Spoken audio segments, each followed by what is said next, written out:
Good evening, welcome. I'm Michael Kowalski, and the first thing I'm going to have to say is turn on the microphone, Michael, and then mise en scène here, sitting. I'm going to have to do more reading, more close up, because my new glasses prescription is absolutely useless. So you're going to please bear with me. I'm not doing a schoolboy recitation here. So I'm a composer, a pianist, constant reader, an occasional critic of the arts and technical issues. So why am I up here anyway? Well, I met Tom LaFarge and Wendy Walker in 1982 and very quickly became a very avid reader of both of their work. And I was also a not infrequent interlocutor of Tom's about musical matters, including the ways in which musical matters might impact his novel enterprises, all of them, but especially the middle period. And now here it's been my privilege to serve on the panel for the Tom LaFarge Award for both 2023 and 2024. And alongside Wendy and Eliza. No, Eliza's not here, but Karina Bardoff, Sam Goodman, and I can't see out there, Philip Orden, wherever you are, and Eliza Grace Martin and Daniel Levin Becker could not be here, unfortunately. But I do want to thank one other person who is sitting right in front of me. It's Henry Wessels, who's, I think, has been a continual source of very good advice along the years, including the pointer that got us into this lovely room tonight. So thank you, Henry. And I'd like to join all of my talented colleagues on the panel. By the way, the panelist sessions have all been blessedly productive and pleasant. As we all know, this is not necessarily the case, either in art or in business, but it has been great. I'd like to join the panel in speaking on my own behalf and thanking all of you in the room. And we're all either LaFarge readers or future readers, and we're all kindred travelers and things novelistic.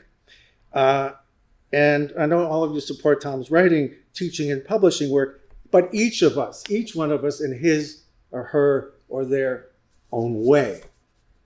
So tonight, along those lines, and before I get off stage, which won't be too long, and to clear the decks for the main event, give me a minute to, maybe 3 minutes, to talk about my own very idiosyncratic, I suspect, take on precisely why it's so important that Tom LaFarge's work, in particular, be enhanced, be brought to light, receive enhanced critical appreciation, wider readership. Because after all, I could say the same about dozens of artists I know, dozens of writers, I'm sure there are thousands of writers about whom you can say the same thing. They deserve a wider audience and more recognition, right?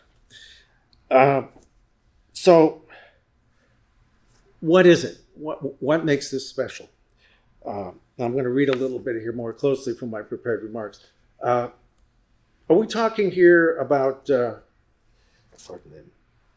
establishing and broadening Tom's influence among emerging writers who are already open to, or maybe even submerged in modernist angst, or does all this really boil down to inspiring young writers to further refine their already lapidary prose? Or we'll be setting up LaFarge as a role model for writers working to demolish the remaining walls of literary ghettos such as fantasy fiction? Are we in a season? Well, we are in a season of atonement now also, apropos the season. Does LaFarge's life work serve as some sort of a beacon to anyone struggling to hold a steady course in the roiling waters of contemporary politics and culture? I would answer with a qualified no. to all of those questions. No to Harold Bloom's anxious diagnosis of influence. No to the publishing industry's sales-oriented fixation with genre. No to literary fan followers, be they Pynchonesque, picaresque, popo postmodernism, or existential despairism. And no even to the Western cult of the new. Indulge me for just one more minute here, 1.5, for a little digression on the cult of the new. It's crucial to my peculiar take on why Tom Lafarge, why now? Yuri Tinyanov, a Russian colleague of Jakobson in the 1920s, made a strong case for the continuous evolution, merging, redefinition, and renovation of critical and creative attitudes in literature. He made a very strong case for the permanence, but not the stability, of competing modes of reading and writing and the literary genres that they spawn. Apparent innovations, for example, like Pushkin's merging of verse and novel and Evgeny Onegin, are not seen in Tinyanov's eye as radical moves that push older genres permanently to the side. Instead, they're presented as subtle, continuous shifts, and the use of all available forms of street language, literary language, elevated language in general. Tom Lafarge showed us how that's done in the 21st century world of English. Now, as a composer, myself, I'm an orchestrator. So was Lafarge. Tom also showed how that is done in words. He controlled the tone of his descriptions of place and atmosphere with the skill of a Hector Berlioz manipulating the woodwind and the brass choirs in new and innovative ways. He also created individual verbal riffs, my own delight, with crowd scenes, within crowd scenes, with the same skill that Giuseppe Verdi applied to introducing the soprano pyrotechnics in an orchestrated environment. That's very hard to do, and it's even harder to imitate. The point, at least for me, of the Lafarge Award is not to encourage a certain kind of writing, so much as it is to encourage authors to proceed analogously to Tom. What do I mean? In first developing the richest and most refined set of literary tools possible, and then deploying those tools to create effects that both inhabit and interrogate the history of language art. It is in the Lafargian spirit, then, of serious fun mixed with deep learning, a sure sense of proportion, mastery of idiom, downright Dickensian portraiture, wry wisdom, and cultural optimism, that I'm pleased to present our host for the evening, Tom Lafarge's collaborator in life, love, and all things literary, Wendy Walker.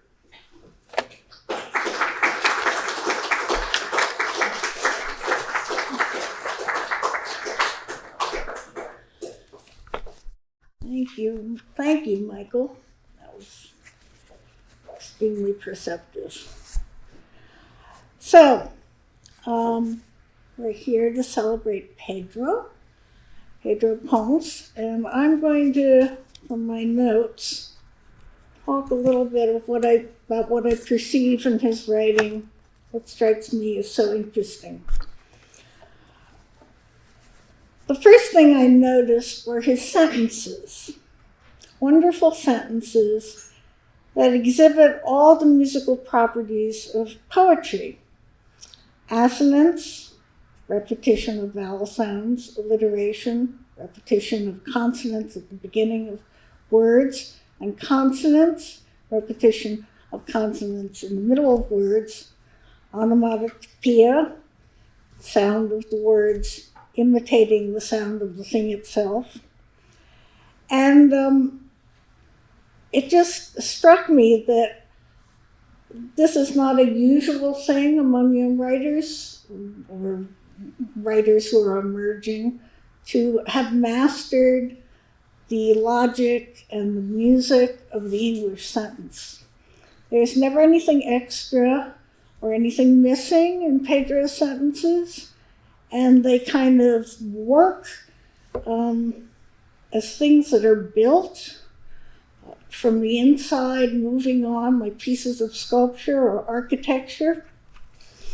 And one of the reasons that strikes me as so interesting is that it contrasts with the stories themselves, which proceed not architecturally, but as though they're exploring a space that gets stranger and stranger as you move through it, and is clearly not constructed according to the same physical laws as the sentences are.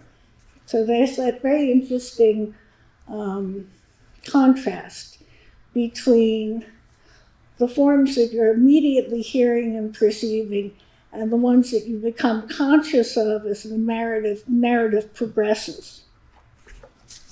They're also very funny. And I'm going to read just a couple of examples. So these are short sentences, but the units work like units of a larger, longer sentence. From a piece called King Baby.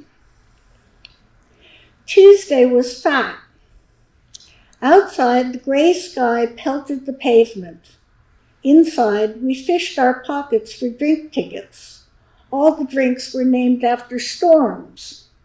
I ordered a squall. This was supposed to be a soft launch, but the crowd said otherwise as it kicked the popcorn machine bare, slapping tricolor coasters onto puddled wood. She was sipping seltzer. She called it pacing as I tilted my squall disapprovingly in her direction.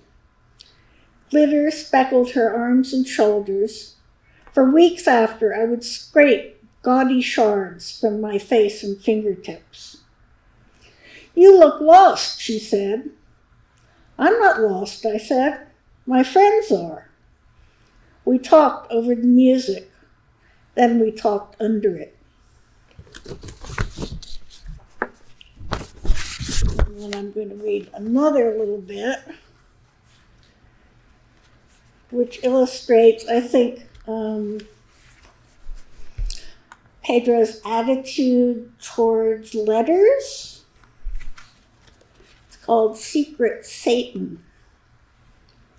A simple misspelling sets you apart. A reversal of letters that makes you untouchable. While the rest of your office has been assigned secret Santas to usher in the holiday, a bureaucratic error has paired you with a secret Satan. All week, you watch colleagues unwrap presents delivered anonymously to their desks. Fancy chocolates, tree ornaments, booklets of inspirational verse. You get rat droppings, a mutilated pig, a pop-up Kama Sutra.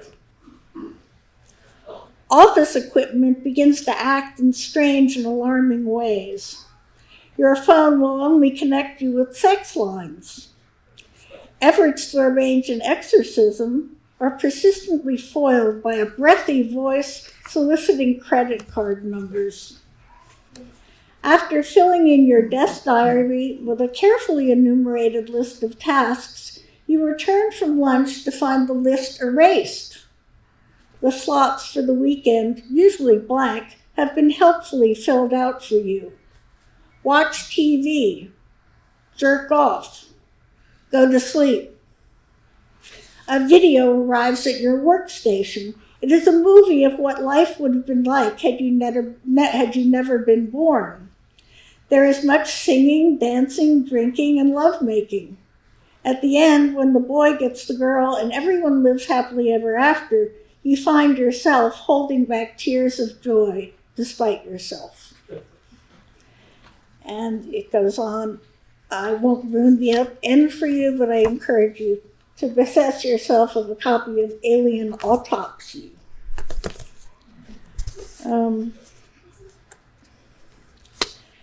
So the work that these shapely, workmanlike architected sentences do contrasts with the strangeness of the story as it unfolds, as I've said, and particularly with the ambiguity of the endings, which often make the reader stop and say, wait a minute, what?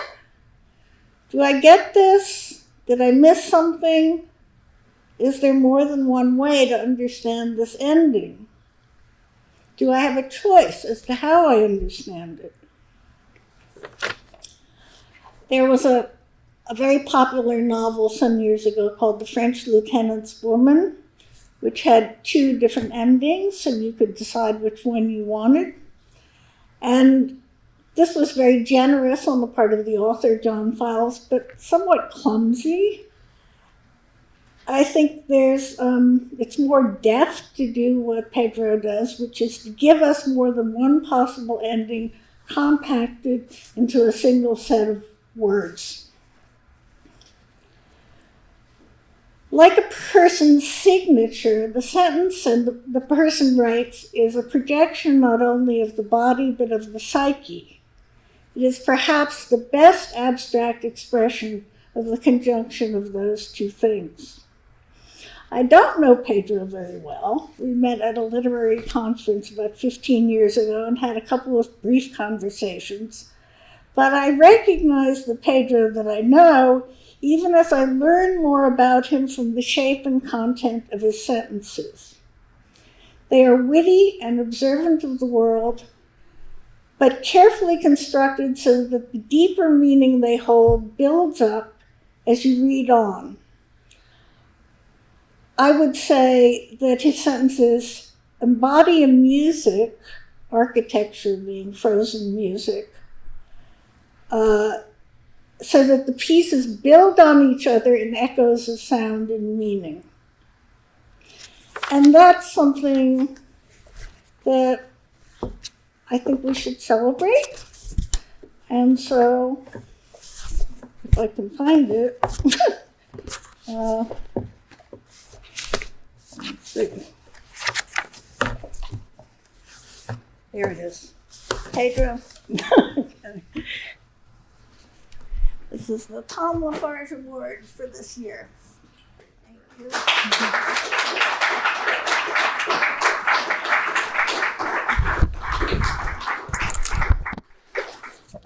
It's your turn.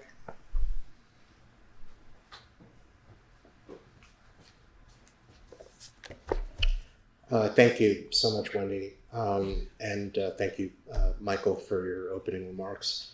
I wanted to preface this by just thanking Wendy and the Tom Lafarge Award Committee for their attention and for the opportunity presented by this award.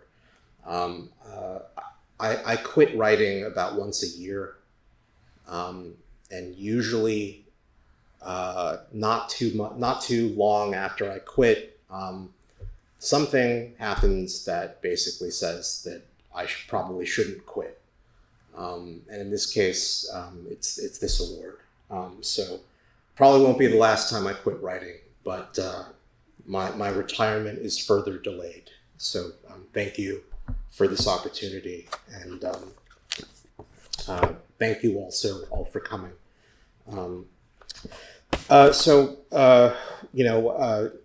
Wendy mentioned that it would be appropriate, given particularly in light of what Michael was saying in his remarks, for me to talk a little bit about some of Tom's work and sort of address some of the resonance that I have with his aesthetic for many of the reasons that have already been mentioned. So I wanted to, obviously, one of the great things about this opportunity, besides being able to work on a new project, is also to dive more deeply into the work of Tom Lafarge. In reviewing, obviously Tom was the author of novels and short stories, and so I wanted to sort of talk a little bit at the granular level that Wendy was talking about some of the work that Tom has done. So I'm going to talk about a selection from Tom's collection from 1996, Terror of Earth. These are, I guess, remixes, retellings of French beast narratives, fables, and in a series of stories. So this part, it's gonna be three little parts. One, I am going to talk about Tom's work, but obviously the thing that fascinates me about Tom's work is that in many ways, and this sort of goes back to this idea of music, this is a generational analogy when we talk about music, but I really feel as if Tom almost is like a DJ sampling different music from different sources in a way that I have not seen in a lot of other writers. There's a kind of collage effect that I find fascinating in the way that he samples from genres, from specific narratives, and mixes them together and sort of reinvents them to turn them into something new. And you get a little bit of a taste of this in his retellings of French beast fables. So I'm going to read, the first thing I'm going to read is I'm going to read the source text, which I think I tracked down. I hope it's the right version. This is a version of The Wolf and the Lamb by Marie de France, and translated by Harriet Spiegler, I believe. This is the basis, one of the source texts that Tom used for his collection, Terror of Earth. So I'm going to start with the original, translated in English because I studied French in high school and most of it left by my first year in college. So I'm going to read the English version. This is Marie de France's Wolf and the Lamb as rendered by Harriet Spiegler. The Wolf and the Lamb. This tells of wolf and lamb who drank together once along a bank. The wolf right at the spring was staying, while lambkin down the stream was straying. The wolf then spoke up nastily, for argumentative was he, saying to lamb with great disdain, "You give me such a royal pain." The lamb made this reply to him, "Pray, sir, what's wrong? Are your eyes dim? You've so stirred up the water here, I cannot drink my fill, I fear. I do believe I should be first, because I've come here dying of thirst." The little lamb then said to him, "But, sir, 'twas you who drank upstream. My water comes from you, you see." "What?" snapped the wolf. "You dare curse me?" "Sir, I had no intention to." The wolf replied, "I know it's true. Your father treated me just so here at this spring some time ago. It's now 6 months since we were here. So why blame me for that affair? I wasn't even born, I guess." "So what?" the wolf responded next. "You really are perverse today. You're not supposed to act this way." The wolf then grabbed the lamb so small, chomped through his neck, extinguished all. And this is what our great lords do, the viscounts and the judges too, with all the people whom they rule. False charge they make from greed so cruel. And often summon folk to court, they strip them clean of flesh and skin, as the wolf did to the lambkin. So that is the original, adapted from Aesop by Marie de France, translated into English. Tom then turned this story into a story called Amont Aval. I had to look up the meaning of the title, which means upstream, downstream. This is Tom's version of the story. And then I'm going to follow that with just, some short commentary on what I see going on in the piece. This is Amont Aval by Tom Lafarge. 1. It has been said, and by a wise man, that if the shepherd sees the wolf before the wolf sees him, the beast loses heart. But if the wolf sees the man first, the man loses his voice. He becomes as speechless as the beast. So the shepherd, injured in his little kingdom, keeps watch, while the sun pulls pine shadows down the mountain meadow and brings gentians to a staring blue, and then, by means of those same shadows, eclipses them. Because he knows that at one moment etched against the forest like a gray forethought, there may be no wolf, but the next there is. 2. Thirst drives the wolf from the woods. In there, no air at all stirs the pelt or blots the tongue. His body water leaks between his teeth. It hangs from his chops in strands of slaver, such as salty thoughts excites. A mouthful of water is wanted, a rinse. The wolf knows a fountain in the woods. It springs from a rock face and holds the memory of a tiny, soft-boned girl he found there lately, unattended and adapted to his own uses. Too far. The trees are crowding him. He decides to drink lower down in the meadow where the stream licks the rocks and tugs cresses toward the valley. The sun is sinking. The valley is planted in sproutings of night. Shadows blossom in tussocks and well from beds of moss. The wolf follows the water course. There is a cleft, screened by laurels, where he can plunge his muscle into the race. And now, as he pushes through the laurels, it has come to him, just on the rising airs of evening, that after drinking he will seek out the shepherd's brindled bitch.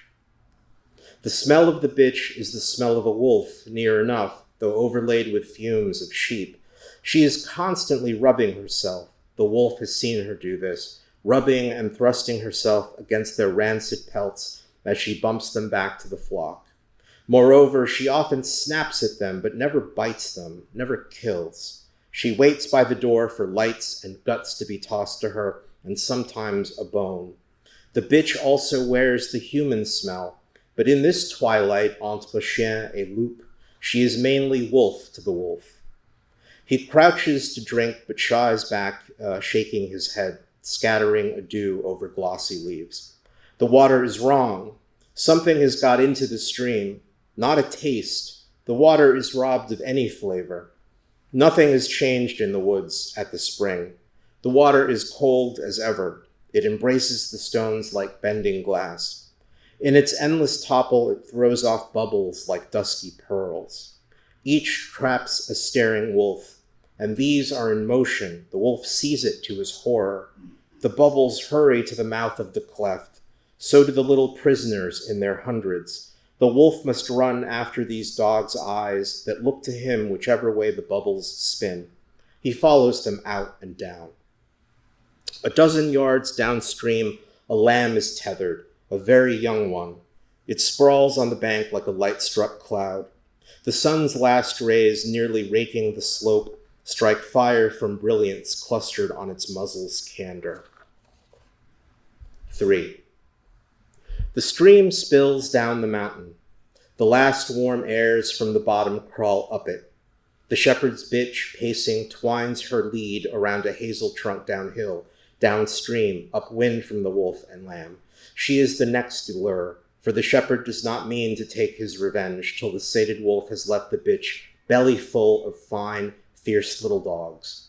The shepherd is hiding uphill, upstream, safely downwind. He listens, amused, as the wolf and lamb rehearse their little scene. The wolf says, "Little sheep, are you trying to provoke me?" The lamb replies, "No, sir, what have I done to you?" The wolf, "Don't pretend you don't know. You've fouled the whole brook, just you, just one little sheep. Here I am, a thirsty wolf. I go to slake my thirst. What happens? You shove your snout in first. The only stream on the mountain turns into an open sewer. I drink and I gag. Is my thirst slaked? No, it's unslaked. Tell me, do you think it's safe to cross me? What's your game?" The shepherd nods, for now the lamb follows its nature, which is that of all well-conditioned creatures. "Sir," it answers in a young voice clear of doubt, "you were drinking upstream. The water flows, as you must have observed, down from you to me. I could not have fouled your drinking unless water were to change its nature and run uphill. Then the wolf, are you by any chance threatening me? And the lamb, no. The wolf, yes, you are. You are. Why, I'll be damned if it's not the very same trick your father played on me here at this very same stream not 6 months ago. The very same trick. The lamb, I wouldn't know about that. I wasn't even born. The wolf, now you're contradicting me. The lamb, no. The wolf, there, you did it again. And he did just the same. Whatever I say, it's wrong. You sheep must take me for a fool. Well, since the family likeness is so striking, you can pay for both.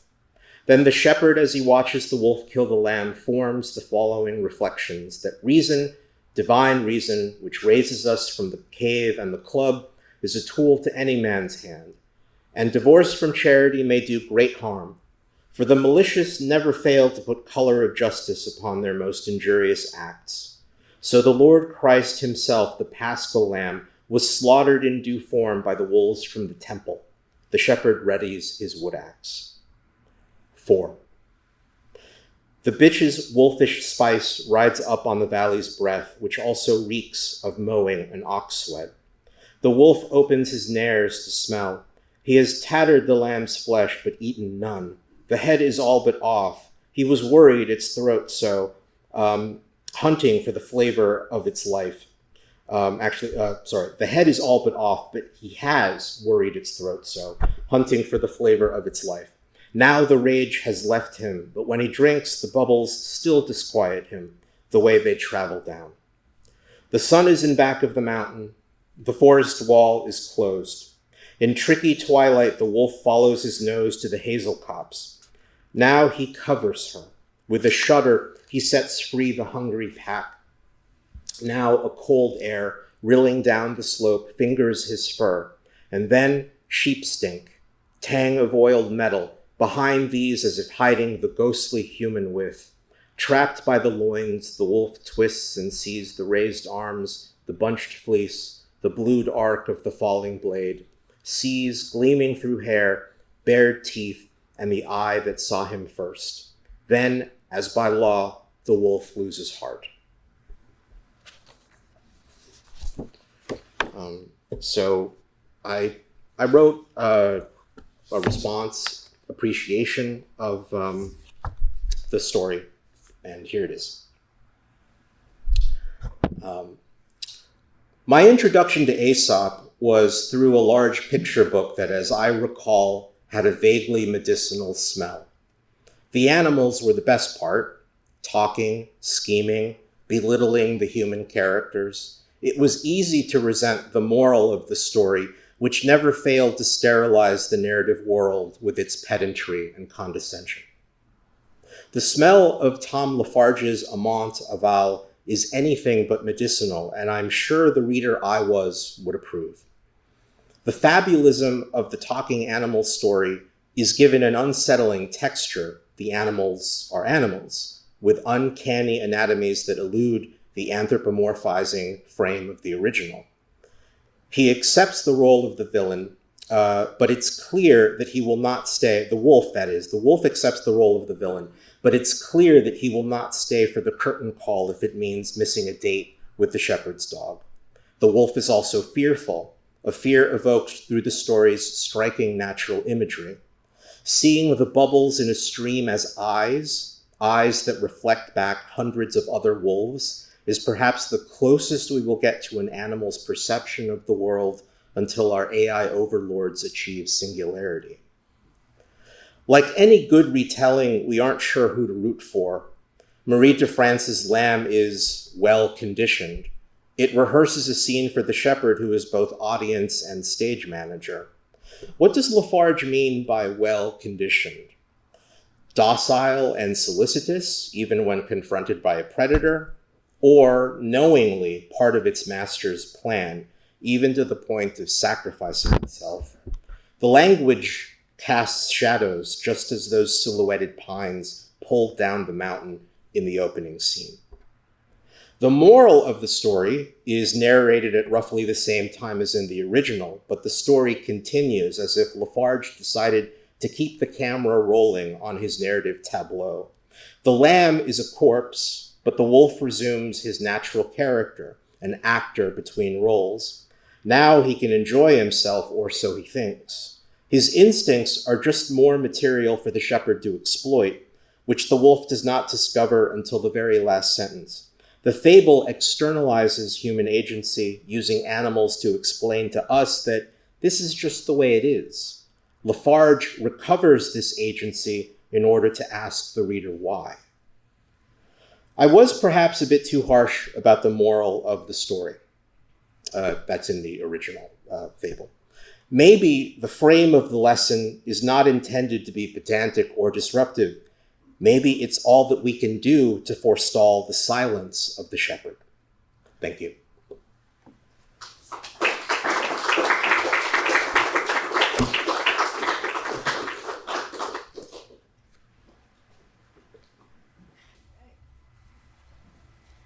We're going to have a little interview.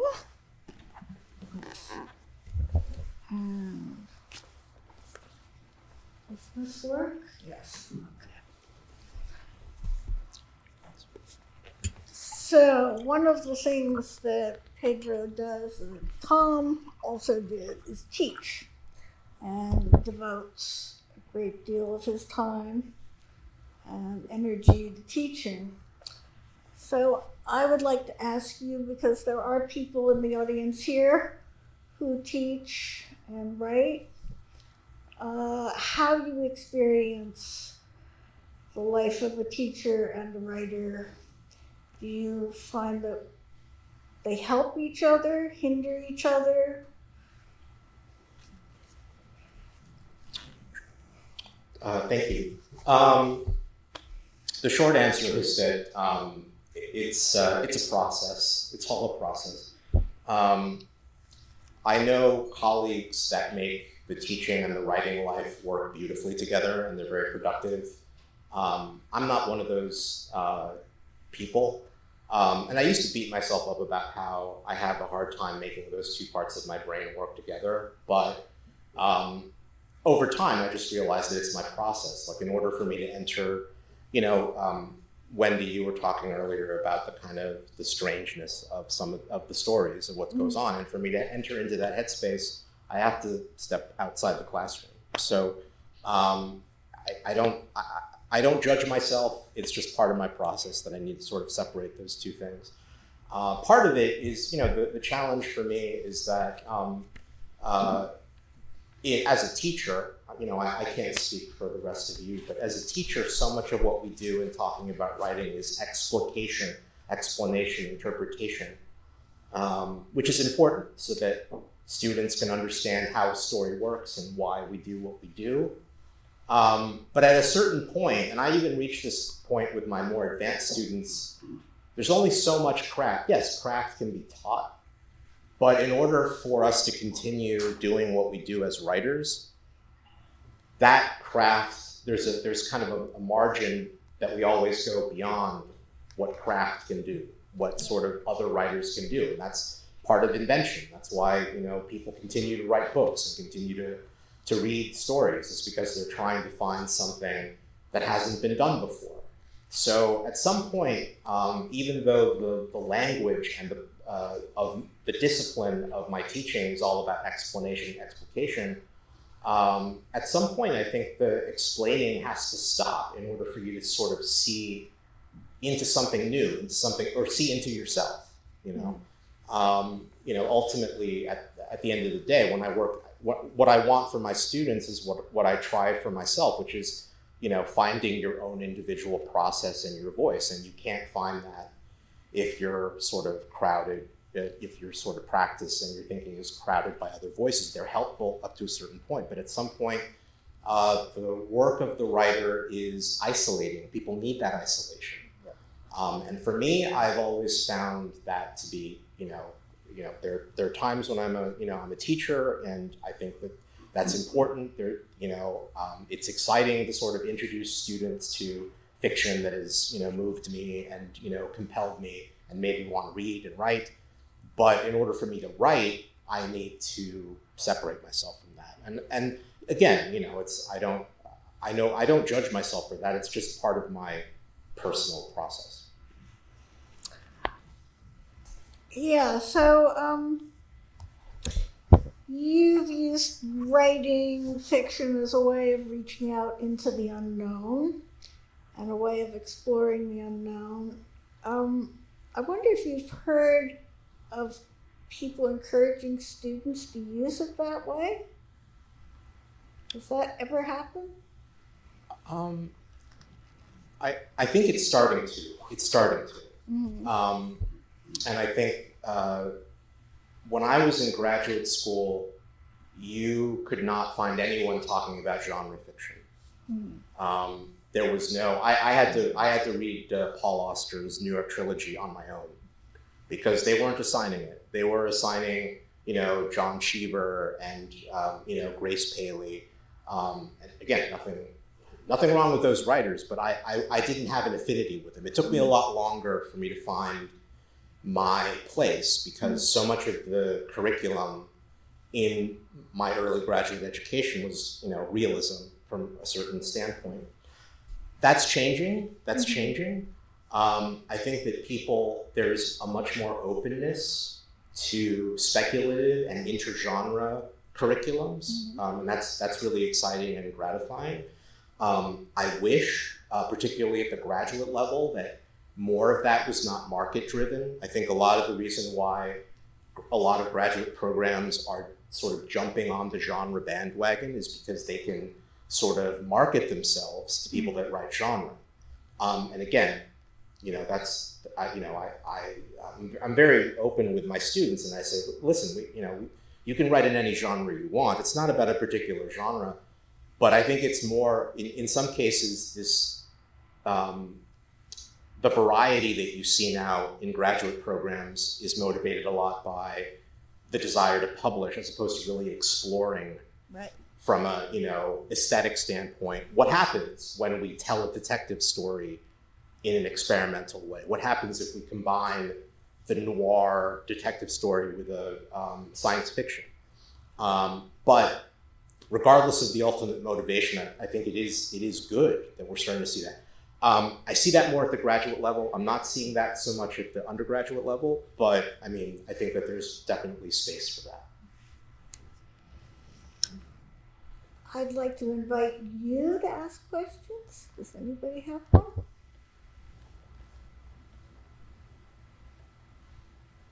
I wonder what you actually intended with your question about using literature as a means of exploring the unknown, which, yeah, I feel like the answer went a little tangential to what I thought you were driving at, and I'm just wondering What how I you think.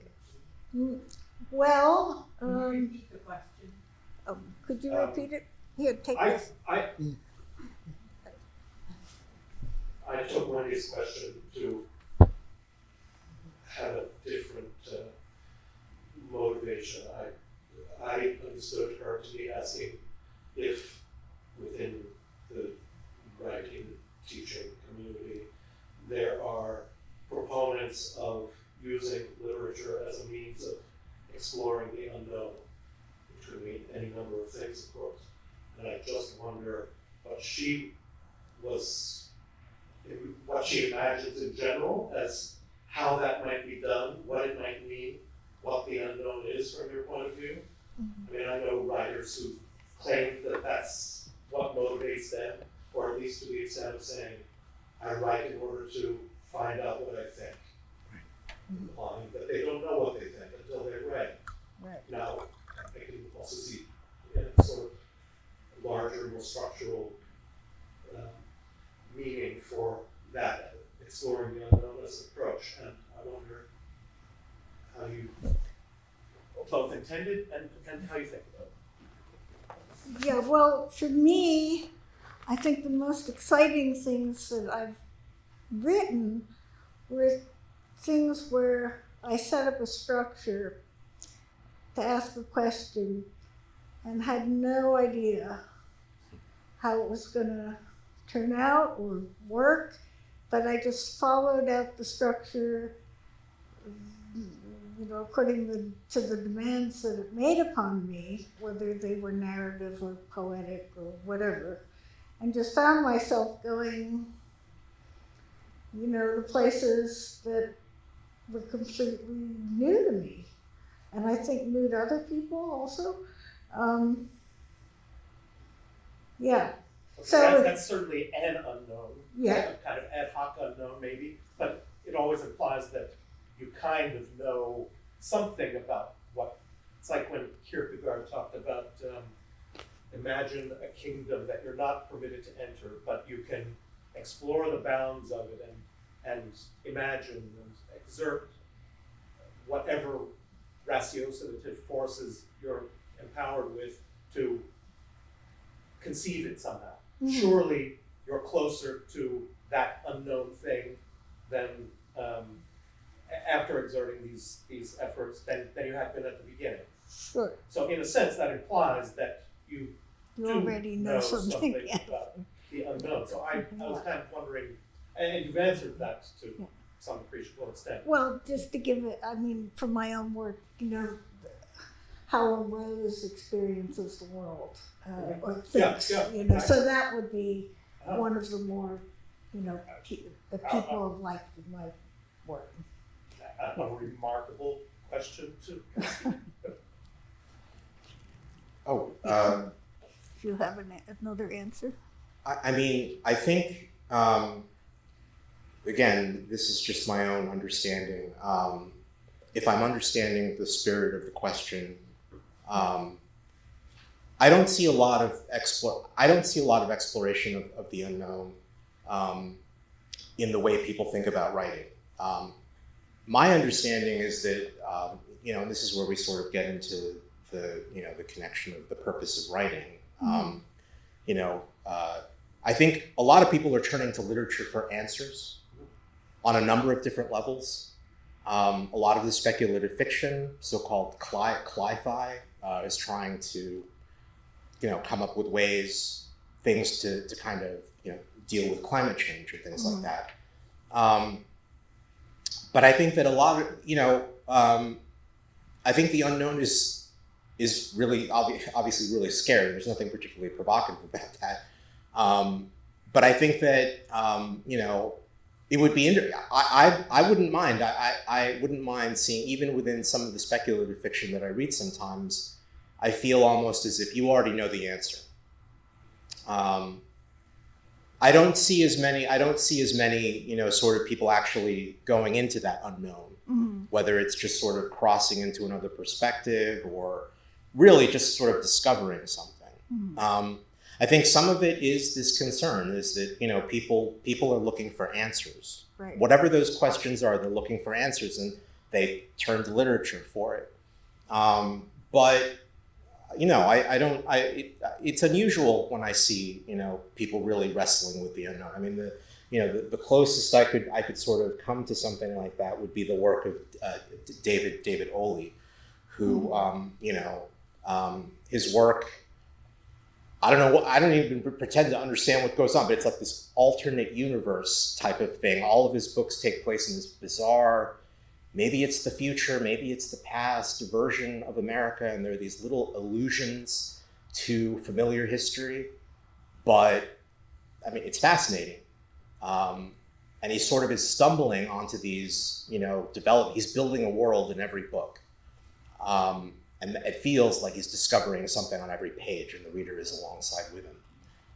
But that kind of gesture, it's rare. It's rare these days. For a long time, one of the rubrics of writing pedagogy has been write what you know. Yeah. And the idea that you should actually be writing what you don't know or attempting to know what you don't know through writing is antithetical to almost everything that's gone on in American MFA programs for at least our lifetime. Yeah. Well, that's why I asked that question. Yeah. How about giving us an example of your strange worlds? Sure. I should go back to the podium. Okay. Again, I don't, I can come up with decent answers for why I write what I write, but sometimes I just don't know. So I'm going to read the last story. I told Wendy this. I'm going to read the last story in the collection, The Devil and the Dairy Princess, for a couple of reasons. One, I think it is an example of a strange world, the strangeness that Wendy talked about in her opening remarks. But also, I think when I applied for the award, I proposed a project that would build on the themes of this story. So I'm working on a collection right now that is about monsters. And some of those monsters are like movie monsters, but then it's also a metaphor, and it's also about the relationship between humans and their bodies and humans and animals. And so I think that the last story in the collection kind of gives you a sense of my interest in that theme and sort of what I would like to build on with the support from the award. As far as inspiration, I was trying to think about inspiration. There is a line in The Crying of Lot 49 when Oedipa Moss somehow, I mean, this is obviously decades before 9/11, so Oedipa Moss is wandering San Francisco looking at examples of the Tristero symbol, and she ends up at the airport, and she finds a group of people that are trying to negotiate with the whales. They're trying to negotiate peace with the whales because they've discovered that it's the whales that actually should be working with humans to save humans. And so there's a toss-off line. It's like it's the very dense sort of wandering of Oedipa Moss through San Francisco, and one of the people in the group says, like, I love you, and then the other person says, don't love me, love the whales, or I can't remember if it's love the whales or love the dolphins. So there's that. The other thing I would say is that I was watching a lot of Craig Baldwin mockumentaries talking about sampling and collage. I'm really fascinated by the way he uses found footage to create new narratives. And so the noise of it, the kind of chaos of it was really interesting to me. This is a little bit of a tricky story because it's got little slides in it. So it's a little bit awkward, but I'll explain all this. It'll more or less make sense. At certain points in the story, there are slides. And when you're supposed to be seeing a slide, I'll raise my hand. So when I raise my hand, just imagine that the text I'm reading is on a slide behind me. This story is called In the Empire of Cetaceans. The annual Pheasant Lake Psychic Fair draws upwards of 300 attendees. Most are curious, if not entirely content with their fates divined via crystals, numbers, and totem animals. A great many invest in products claiming to cure everything from insomnia and stomach upset to the human condition itself. A smaller number, believing that anxiety, aggression, and disappointment are terminal, peruse book bins containing startling revelations about the true meaning of Mayan ruins and presidential assassinations, or accounts of alien abductions by celebrities from decades past. Those in attendance during the first weekend of August 2008 might have missed one of the fair's most unusual offerings. On Saturday morning, a single placard printed modestly in black letters on a white background advertised "Whales, the silent threat." It was followed by a time that afternoon and a room number. The placard's starkness caused a mild buzz over that morning's continental breakfast, but it also led to some uncomfortable moments as the dozen in attendance crammed the listed venue, a hotel suite 4 floors above the designated meeting rooms. Roughly half the audience read the whales as threatened, humans the likeliest culprits after centuries of environmental neglect. The rest read equivalence in the intervening colon, relishing the prospect of a fair and balanced rejoinder to animal lovers. As the sides recognized each other over the murmur of respective platitudes, a young auburn-haired woman checked her watch and straightened several piles of free literature on a fold-out table installed in front of a chest of drawers. 5 minutes past the scheduled start time, she stood and knocked hesitantly at the door of the bedroom. Hearing no answer, she cracked the door and spoke through the narrow opening. Her smile as she walked away stiffened with resignation. The speaker emerged at 3:10 p.m. His first action was to approach the wall opposite the clustered audience and remove the generic seascape hanging there. He dragged the nearest end table toward the middle of the room, where he placed a slide carousel and a black 3-ring binder, its corners peeling to reveal blunted cardboard beneath. The binder was covered in stickers, an orange cannabis leaf, a yellow ribbon, a smirking whale captioned "Protect the Humans," the outline of a fish sprouting legs.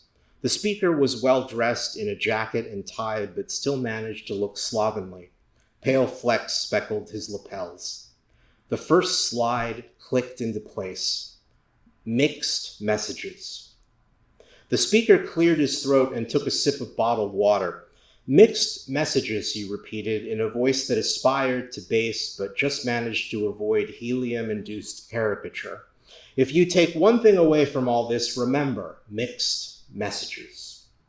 For many in the audience that day, this was indeed the extent of their understanding. The speaker, who introduced himself as Jeremy Wellfleet, claimed to have taught marine biology at the Scripps Aquarium in San Diego, until circumstances forced him to take a permanent leave of absence. The nature of these circumstances was never elaborated. Wellfleet began with a survey of the Earth's surface, 25% land, 75% water. Within that 25%, humans make up only a fraction of the countless other species populating the land. And yet over the entire planet, Wellfleet noted, we alternately presume uncontested rank or sole stewardship, which essentially amounts to the same thing. Recent alarmist documentaries notwithstanding. The truth, he quipped, is that we are the real inconvenience. He paused then for knowing laughter that was not forthcoming. At some point during his prelude, the slide changed to, "We are not alone," after which a sequence of stock images appeared that might illustrate an evening news report. A rifle-wielding militant, a cadaverous child leaning on a pink wall, a bespectacled official eyes askance as she addressed the microphones arrayed in front of her. Wellfleet narrated a series of questions as image followed image. Why does suffering continue in a species that purportedly represents the apex of evolution? What causes our history to repeat in cycles of alienation, ostracism, persecution, and war as predictable as they are tragic? And if we could, for one moment, relinquish the pretense of mastery, benevolent or otherwise, what might we learn from our planetary brethren? At this point, his assistant distributed several volumes to audience members. All were dream dictionaries in which readers could look up salient elements from their dreams and gloss their meanings under the corresponding alphabetized entry. Who has Philip's annotated dream lore? Wellfleet asked. A young man pierced through the nose and lip, raised a volume bound in olive green with a cracked brown spine. Wellfleet instructed him to read the volume's entry for whale. After a minute or two of turning pages, the audience member shyly announced that no such entry seemed to exist. The result was the same for Levian's Glossaire des Rêves, Danbury's Reader's Guide to Dreams, Morton's Dream Yourself Happy, and Wesleyan Courier's Map of Manifest Content. Every volume lacked an entry on whales, despite assiduous documentation on the significance of aardvarks, bears, sparrows, and weasels, not to mention lost teeth and fingers, flying, and pregnancy, both male and female. The assistant collected the volumes and attention was directed once again to the improvised screen. The true mark of the puppet master is how well he conceals his strings. Anonymous. The largest brains on the planet, Wellfleet continued, belong to whales. One does not have to be a neuroscientist to understand the implications of this fact. The least intelligent whale, by extrapolation, is a genius exceeding the capacities of a Da Vinci or an Einstein. Accounting for the species' much longer history and the sophistication of its communication and social systems, which human scientists are only beginning to comprehend, the reasonable and responsible observer can come to only one conclusion. We are mere squatters at the primitive frontier of an empire of cetaceans. Now, I know what you're thinking, Wellfleet assured, as he regarded his audience over the rims of his glasses. Given the varied expressions in the room, ranging from suppressed mirth to annoyed impatience to anxious glances roaming the walls for hidden cameras, this was a claim of surprising confidence. If one were to believe in the mastery of whales, he nevertheless went on, how could one explain their regular slaughter at the hands of their natural inferiors? This presumes that a civilization as advanced as that of cetaceans lacks descent, a quality that marks even human civilization. Whales are no different, though they have likely done a better job answering what humans, lacking their genius, are content to designate timeless questions. Whereas most whales, given their highly developed brains, are probably ruthless in their reasoning, had Swift studied whales instead of horses, we would have a very different concluding voyage for Gulliver. Some perhaps are incapable of completely ignoring the pulse of their enormous hearts. At some point in our shared histories, these exceptions, smarter than the dumbest, but far short of genius, rose to the surface to breathe, feed, and calve the natural way, refusing the aid of cetacean technology shrouded for centuries in the deepest ocean canyons. These empaths, over time, came to marvel at the beauties near the surface, the kaleidoscopic order of fish in schools, the dive of seabirds stalking from above. They developed a fascination for the bipeds, seen in increasing numbers on ships and distant shorelines. They were perhaps amused by humans' wonder at breaching, which for the whale is nothing more than scratching an itch or saying hello. In the seconds before resubmerging, they saw the terror in the human face, pivoting skyward at their ascent.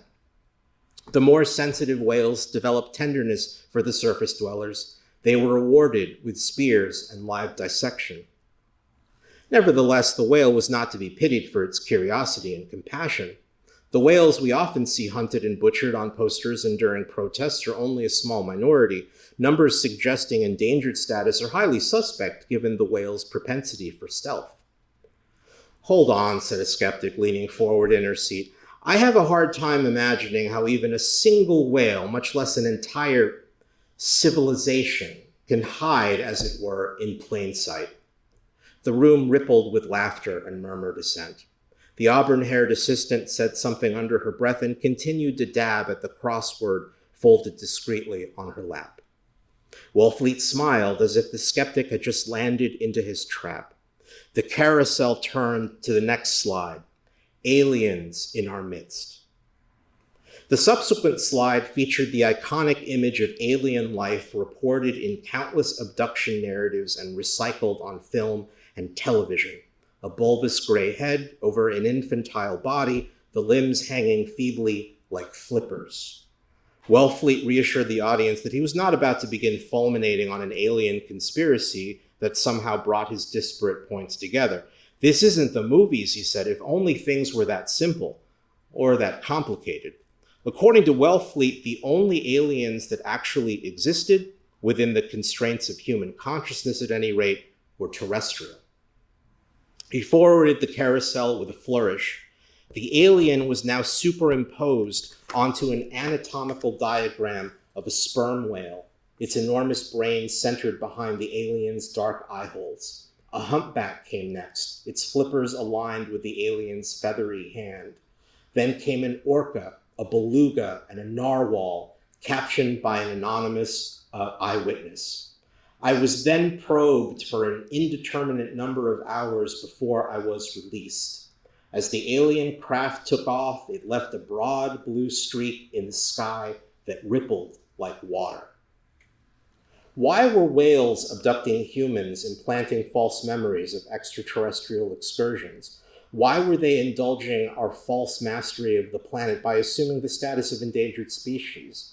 Scientists and consultants working for forward-thinking nonprofits, here Wellfleet circulated a laminated page from the Global Examiner, had conclusively mapped the evolution of man in the next million years, culminating in a homunculus consisting almost entirely of brain matter that could travel by mental projection and communicate telepathically. The whale doubtless already had such capabilities, suggesting that the species was far from innocent. In ancient Rome, emperors created entire worlds for their amusement, filling colosseums with water for mock sea battles, planting jungles within arm's reach of screaming plebeians who wagered on which gladiator would survive the sheer cliffs and poisonous vines, the stalking lions and charging rhinos sprouting at will from under hidden doors.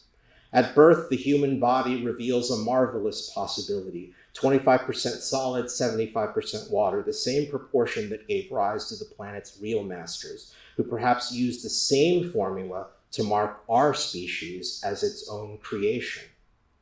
As long as humans are content to remain among the planet's lower species, the whales will continue their elusive plans. But Wellfleet surmised, if we could show them how far we've come, perhaps we could rise in their estimation. Never enough, of course, for them to share all their secrets, but perhaps enough to safeguard our status as a largely autonomous cetacean territory, still liable for a cut of valued resources as tribute, and still under the ultimate authority of their governing council. Whales, Wellfleet explained, were too reasonable to be dictators, but also too intelligent to rely on a completely committee-based bureaucracy. Thus, a single body of multiple governors was the likely structure of their political system. What we lost in independence, we would gain in access to discoveries that, however rudimentary to our masters, might ease and even cure any number of human maladies. The wall framed a diagram of the human brain. Wellfleet paused to trace the path of the medulla oblongata, the cerebellum, and the corpus callosum with his index finger. Pathetic, really, he mused. Everything we think and feel comes from this puddle of flesh circuits. Our dreams, our nightmares, but this is our ocean. We can continue to tread water within reach of safe shores, or we can sound it like the whale and see how deep it goes. He went on to explain sounding, a technique he had pioneered, patent pending, to cultivate the brain's capacity to process and synthesize information. Human experience was hopelessly linear and compartmentalized, as shown on Wellfleet's penultimate slide. Lower order needs, I'm hungry, seek food, find food, eat. Higher order needs, I'm lonely, seek companionship, find companionship, socialize. But what if, Wellfleet proposed, indicating the diagram above, you could go from this to this? The wall seemed to turn orange. On closer inspection, however, the solid color was in fact a mesh of lines that crossed and recrossed. Points of intersection were labeled with letters, numbers, and mathematical symbols. Some areas seemed to project in larval protuberances from the wall. Wellfleet offered to explain his secret in a series of weekend workshops that cost a mere $400 for a complete month, which included materials and meals for the first 2 weekends. Participants would typically require little to no food for the remainder of the month.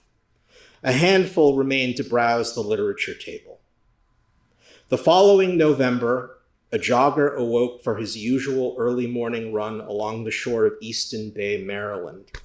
At about the midpoint of his 5-mile regimen, he stumbled and hit his shin against something soft but solid. Cursing, he regained his balance and turned to look at what tripped him in the purpling sand. It was a knapsack full of papers and graphs. Next to the bag, he saw a worn brown wallet. When the jogger leaned over to pick it up, he noticed other shapes from which sand sifted into the rising tide. There were purses, briefcases, and more wallets, one of which belonged to a James R. Wellfleet, whose expired California driver's license was the only clue to its owner. Police, following an anonymous tip, arrived to investigate and recovered the abandoned items, many of which belonged to missing persons reported in 5 states. Although the unusual discovery made headlines locally and nationally, the owners were never found. Their possessions remain unclaimed. Thank you.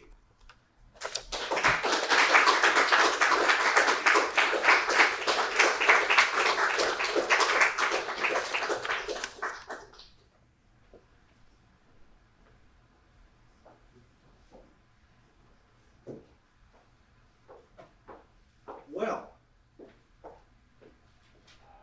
that was a pleasure. Thank you, Pedro. Thank you, Wendy. Thank you for the interview. And I think we have a little bit of time. I don't have my watch with me. How much time do we have? It's 10. Oh, so we have 20 minutes. At least. We have time. We have time for comments. I think it could be directed toward Pedro or Wendy from anyone in the audience. Or we also have time for more libations. And yes, very good idea. And I do want to remind all of you to check your inboxes in the next couple weeks or months for the announcement of the 2025 Tom Farge Award for Innovative Writing, Teaching, and Publishing. That is something you really should do. So I urge you to watch this station for further developments. And thank you, everyone. Thank you.